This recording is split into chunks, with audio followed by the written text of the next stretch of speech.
Welcome to the Envelopes Emmy Contender Series. I'm Yvonne Vieira. Today we're talking to Cody Fern, who plays David Madsen in the TV series The Assassination of Gianni Versace, American Crime Story. Thanks for joining us. No worries, big title.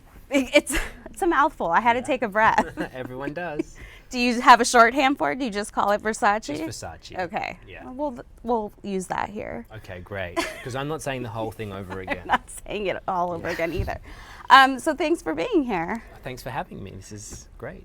So you've said before that you were in somewhat of a career rut in your acting adventures when this came along. Talk a little bit about that.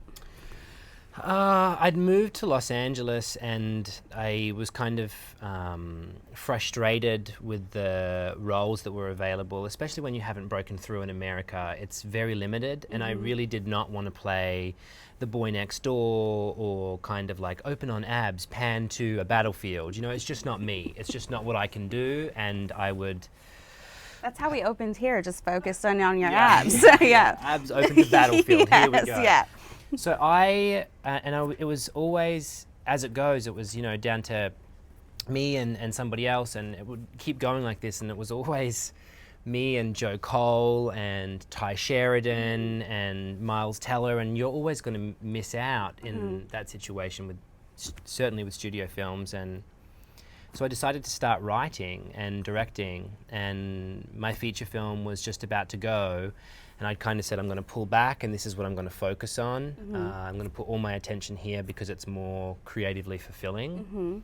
And I had said, when I moved to LA, crazily, that no, I'm just going to be a film person. I don't want to do television unless it's House of Cards or Ryan Murphy. And that's true.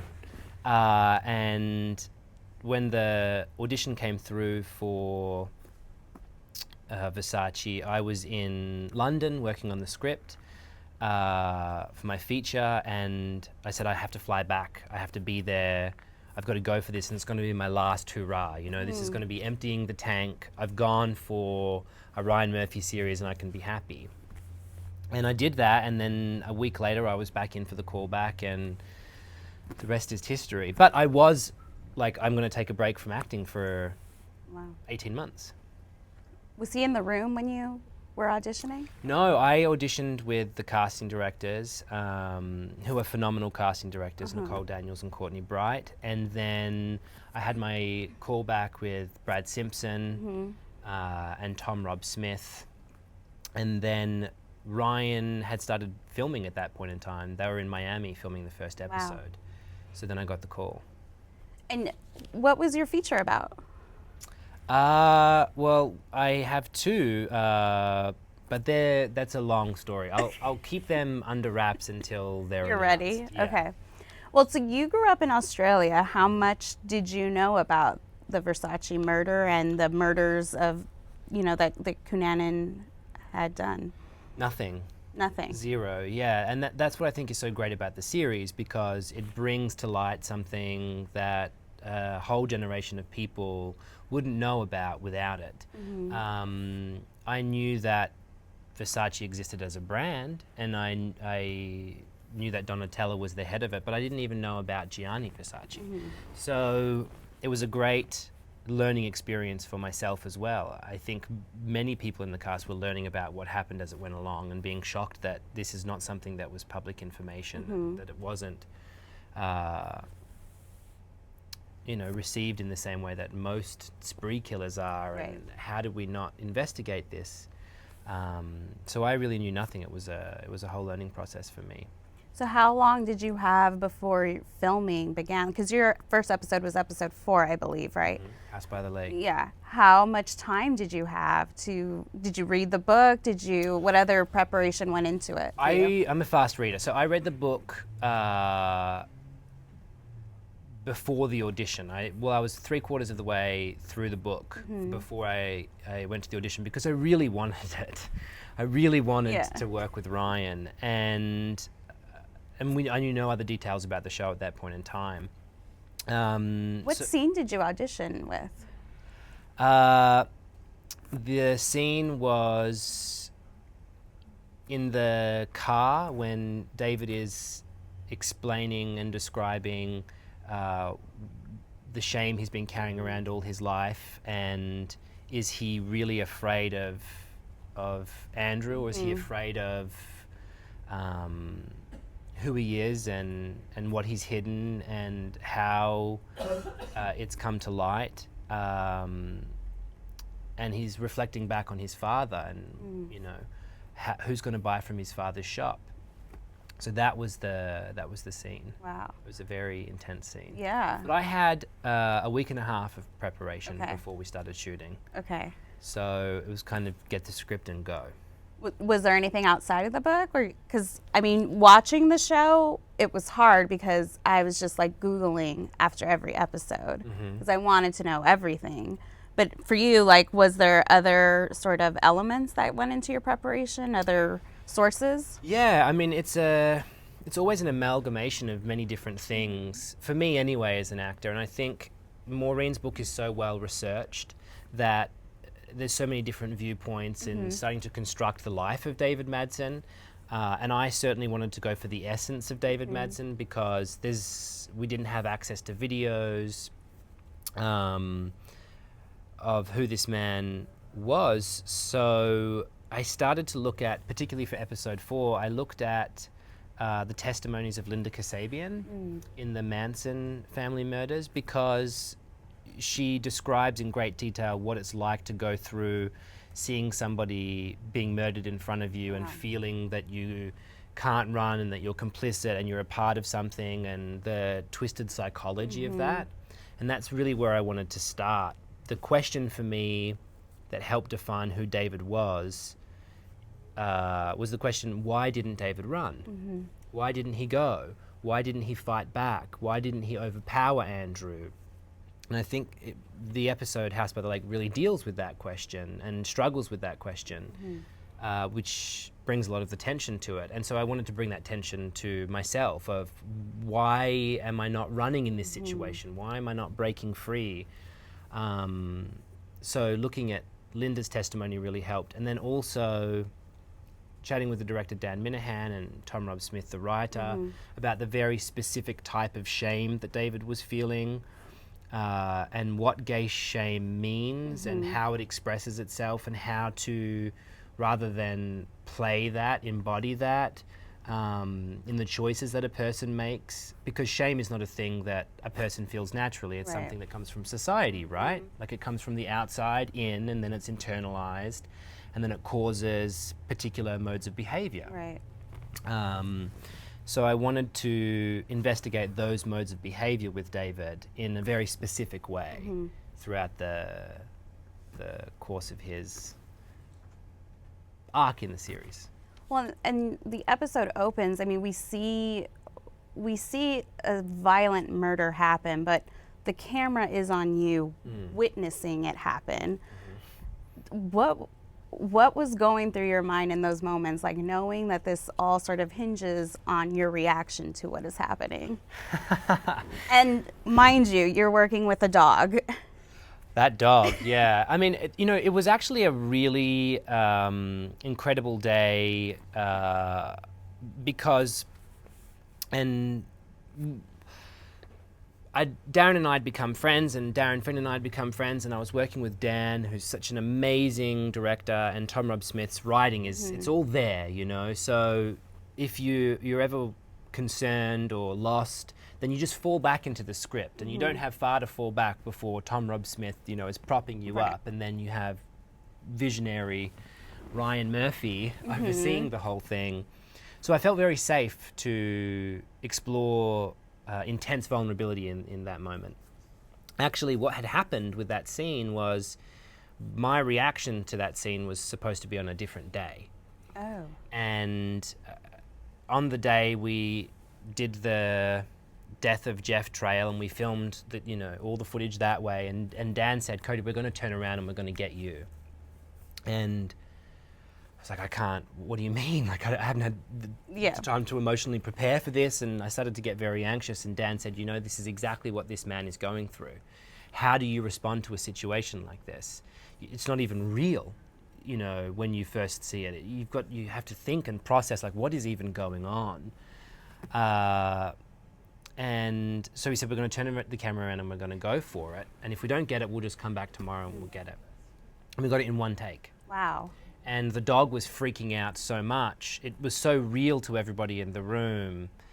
There was kind of a somberness to it. And the dog was freaking out so much that it kind of helped, because everybody in the room was panicked. And I kind of had to take all of that and take big, deep breaths and just focus on what's happening in front of me right now. Wow. So what were they acting out? Like, what were you watching as? I was watching the whole thing. Wow. Yeah. Yeah. It was the whole 9 yards. Wow. Yeah. So how do you, was it like the last shot of the day, or you have to do other things after that? I had to do other things after that. Wow. After that, we went and did the shower scene. Okay. Where Andrew is washing the blood off David, and he gets out of the shower. And there was a great continuity to that, because we'd just gone through this shocking event, and now we were going to, you know, it was going to be this other shocking event. And it actually it helps. That sort of intensity helps me as an actor anyway. It's really what I like to explore, is the dark, frightening, hidden places of the human psyche, and hugely traumatic events that strip away in one moment the entirety of your personality, and you go into survival mode. Right. And then for David, he's trying to piece it all together. Not just what happened, but who am I in this thing that just happened? Where is David, you know, in all of this? And how do I get out? How about in the final moments? I mean, we see them go to a bar, they're on the run, and we see that David is contemplating escaping from a bathroom window, but he ultimately doesn't. And then, you know, he ultimately dies. But this is all sort of theorizing. We don't know what actually happened. Right. So talk a little bit about how that was for you. Like, was that freeing, or did you feel like a little untethered because there was nothing to sort of anchor you? I mean, there are many anchor points, the things that we know occurred. There's footage of David and Andrew at a diner holding hands, and it seems like it's very comfortable footage, but when you look closer, you understand that actually something is very sinister is going on. So that actually, the hand holding actually happened, and so there are many true to life moments throughout it, but of course there is this element of stitching together what has happened in this time. Yeah. That this man is murdered in his apartment, and he's seemingly involved in the police's mind, and then he ends up dead Right. a few days later. It was freeing for me because the core question for me, for David in this series, is why doesn't he run when he smashes the window? Why doesn't he go? And we really explored that question, myself, Dan, Ryan, Tom, you know, the producers, Brad and Nina. It was a big collaborative effort to think, like, why? And I don't want to answer too much about it, because I think it's really up to the audience to deduce for themselves why David didn't run. But I will say this much, is that there is, throughout House by the Lake, the feeling of David looking back and assessing his life and all of the choices that he's made and all of the hiding that he's done and all of the repression that he's been through. You know, he's looking back to when he came out to his father, and he's looking at his life and his relationship with Andrew and Jeff, and I think he's starting to become aware of the fact that he's spent a great deal of his life in hiding, not being who he truly is. And of course, that's what the series looks at, homophobia in the 90s. And I think that in that moment, David understands that even if he runs from this thing, where is he going to go? Right. Where is he going to run? This is with him forever. And so there's one final opportunity for courage.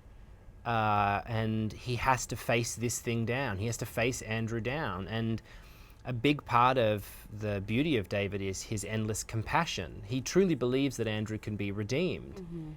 But in this moment, it's not about Andrew's redemption, it's about his own. And how will he be able to live with himself if he doesn't face the entirety of what has happened in this one moment and look Andrew in the eyes and figure out how this came to be. And so I think he gains an incredible sense of courage, because it's a moment of, I know I'm going to die, but in the few moments that I have left, I'm really going to live. And I'm going to live truthfully and honestly, and I'm going to face all of the demons. And there's courage in that. How was it to act opposite Darren? Like, how were your acting styles different, or your methods to approaching, like, you're laughing? Yeah, Darren, Darren is now a great friend. He is an incredible actor and, such a great guy.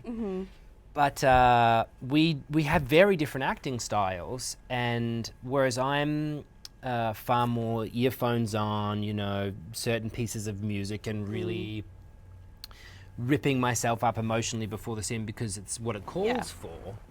Darren, on the other hand, was keeping set very light and very jocular and free, and necessarily so, because there's so much darkness in this series.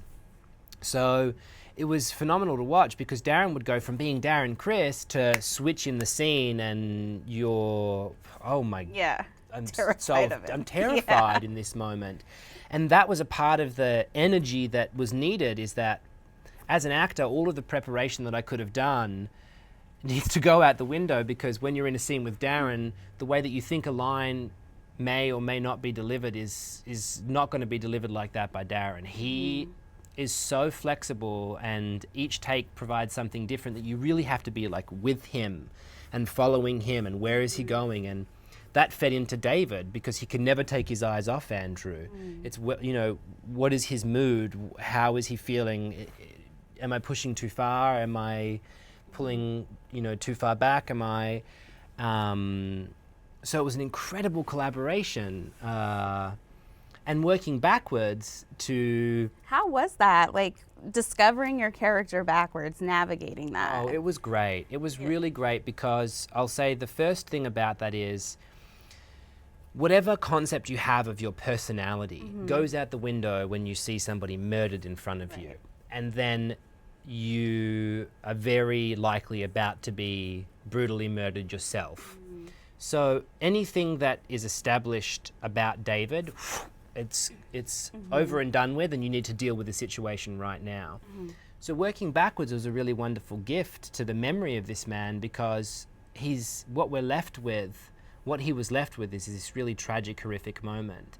But by working backwards and breathing life back into David Madsen, what we're left with is this moment of incredible love, where Andrew and David first meet, and hope and youth and excitement for the future of his, job as an architect, and of this potential relationship, and of the end of loneliness in a bar in San Francisco, So that was a really beautiful thing, because I knew I had this thing to look forward to give over as a gift. And it was the last scene that I got to film as David, was this moment of incredible joy.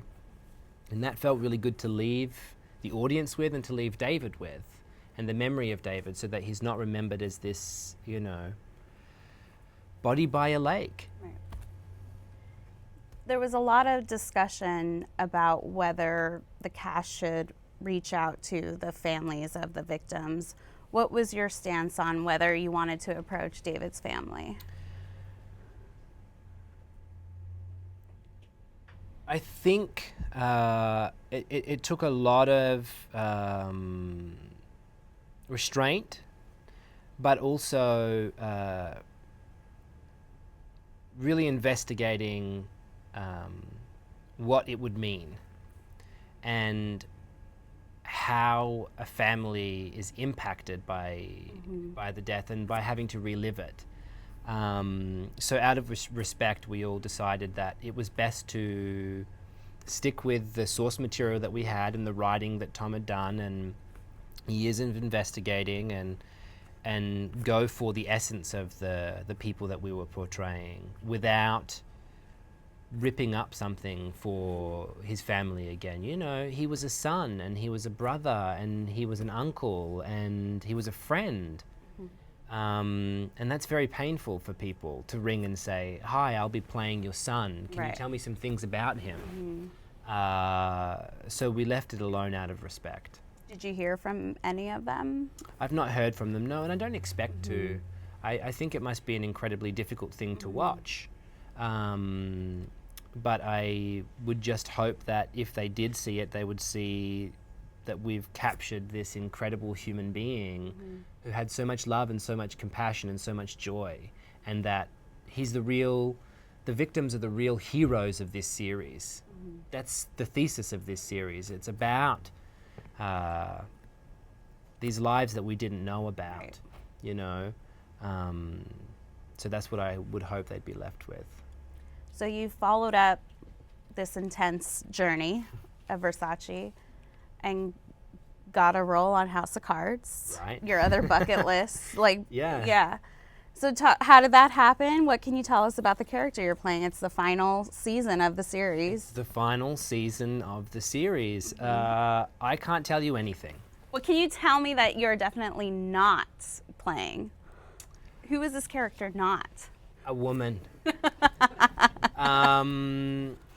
I will say that it's an incredible gift to be a part of the series, to be acting opposite Robin Wright, who I've been watching House of Cards longer than I've been acting.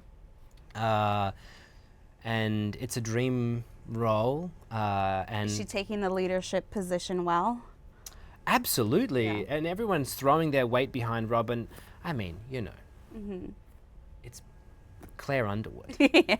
So it's Claire Underwood. Who is not excited to see a series about Claire? And to get to act opposite her and Diane Lane and Greg Kinnear and Jane Atkinson as Kathy Durant. I mean, there's so many amazing people on this show. Michael Kelly, Boris McIver. You know, they've formed a real family. And it's great to be able to pay homage to something that people have loved for so long. And I think it's a very powerful statement with everything that's happening at the moment in the world, with the Me Too movement, and with accountability, that there's a series that says we are not going to go under because of the actions of one man. We are going to band together and we are going to show that we are stronger together than divided. I think that's a really powerful message at the moment, and I think all respect to Netflix and the writers and creators of the series, and for Robin for coming back and saying, yeah, I'm going to take these reins. I wish you'd tell us more. Well, we're going to end with a lightning round, if you're ready. As in fast questions? Fast questions. Okay. Last show you binge watched? Dark on Netflix. I haven't even heard of this. Dark? Oh my God, it's by Baron O. Oh no, I'm not going to try and say his name. It's phenomenal. Okay. It's a German series. It's incredible. Okay. You should watch it as soon as you can. And The Crown. I just watched The Crown on the plane. Not interested in the royal family at all. And then here we are, not doing a lightning round. So. What classic show, like in all of time, would you have wanted to be a part of? Mad Men. Good. What do you know now that you wish you knew when you first started acting? It's going to be okay. And find balance in your life. And also, I would say,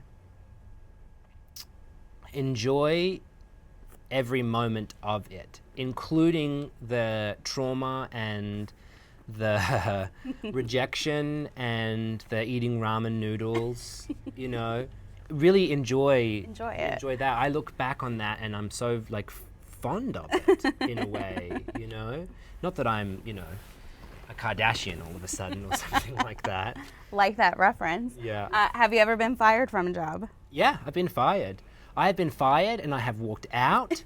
I was once asked at a cafe, I was a barista, and I had to wear this like stupid beret, and the manager went away, and so I wasn't wearing the beret, and she came back and she was like, "Where's your beret?" And I said, "Oh, well, can I go on my lunch break?" And she said, "Yeah," and I just was not going to be wearing that hat, so I didn't go back. Yeah, no, I've been fired. I've been fired for being too myself, I think, in a lot of situations. I'm also bad because I end up telling people, like when I was working in hospitality, if someone's rude to me, I'm like, oh, you know. Bugger off. Yeah, I'm like, I don't need this shit. So I'm going to take a cue from you. Favorite Golden Girl? Kate Blanchett. Or do you mean of the series? The series. But I like that too. Let's just go with Kate Blanchett. Kate Blanchett, Meryl Streep, they're my golden girls. Okay. Good. Yeah. Betty Davis. Okay. Yeah. Katharine Hepburn. I'm just going to start naming women. No. Michelle Obama. I don't know how they'll feel about it, but I think it's good. Yeah. Thanks so much for joining us, Cody. Thank you. It was a pleasure. And if you want to check out more of our Emmy chats, head over to latimes.com.